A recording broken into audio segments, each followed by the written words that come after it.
ನಮಸ್ಕಾರ ಸ್ನೇಹಿತರೆ, ರಿಷಿ ಟೆಕ್ಸ್ ಚಾನಲ್ಗೆ ಸ್ವಾಗತ. ದೀಪಾವಳಿಯ 2ನೇ ದಿನ ಲಕ್ಷ್ಮೀ ಪೂಜೆಯ ದಿನ. ಇದು ಸಂಪತ್ತು, ಸಂತೋಷ ಮತ್ತು ಸಂಭ್ರಮದ ದಿನ. ಒಮ್ಮೆ ದೇವತೆಗಳು ಮತ್ತು ಅಸುರರು ಸಮುದ್ರ ಮಂಥನ ಮಾಡುತ್ತಿದ್ದರೆ ಅಲ್ಲಿ ಅನೇಕ ಅಮೂಲ್ಯ ವಸ್ತುಗಳು ಹೊರಬಂದವು. ಚಂದ್ರ, ಕಾಮಧೇನು, ಕಲ್ಪವೃಕ್ಷ, ಹಾಗೆ ಕೊನೆಯಲ್ಲಿ ಮಹಾಲಕ್ಷ್ಮೀ ದೇವಿ ಹೊರಬಂದಳು.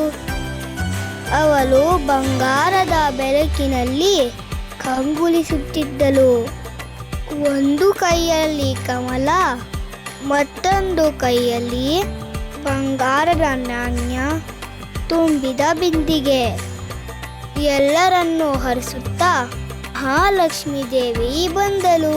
ಯಾರು ಶುದ್ಧ ಮನಸ್ಸಿನಿಂದ, ಶ್ರಮದಿಂದ ಮತ್ತು ಪ್ರಾಮಾಣಿಕತೆಯಿಂದ ಬದುಕುತ್ತಾರೋ ಅವರ ಮನೆಗೆ ನಾನು ಬರುತ್ತೇನೆ ಎಂದು ಮಹಾಲಕ್ಷ್ಮೀ ದೇವಿ ಹೇಳುತ್ತಾರೆ.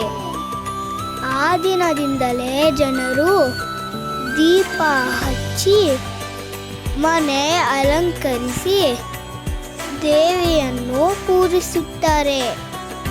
ನೀವು ಎಲ್ಲರೂ ಹೊಸ ಬಟ್ಟೆ ತೊಟ್ಟು ಲಕ್ಷ್ಮೀ ದೇವಿ ನಮ್ಮ ಮನೆಗೆ ಬಂದು ಆಶೀರ್ವಾದ ನೀಡಿ ಎಂದು ಪ್ರಾರ್ಥಿಸಿ. ದೀಪ ಹಚ್ಚುತ್ತಾ, ಸಿಹಿ ತಿನ್ನುತ್ತಾ ಹಬ್ಬವನ್ನು ಕುಟುಂಬದ ಜೊತೆ ಆಚರಿಸಿ ಸಂಭ್ರಮಿಸಿ. ಎಲ್ಲರಿಗೂ ದೀಪಾವಳಿ ಹಬ್ಬದ ಶುಭಾಶಯಗಳು. ಕತೆ ಇಷ್ಟ ಆದರೆ ಸಬ್ಸ್ಕ್ರೈಬ್, ಲೈಕ್, ಶೇರ್ ಮಾಡಿ. ರಿಷಿ ಟೆಕ್ಸ್ ನೋಡೋಣ ಮರಿಬೇಡಿ.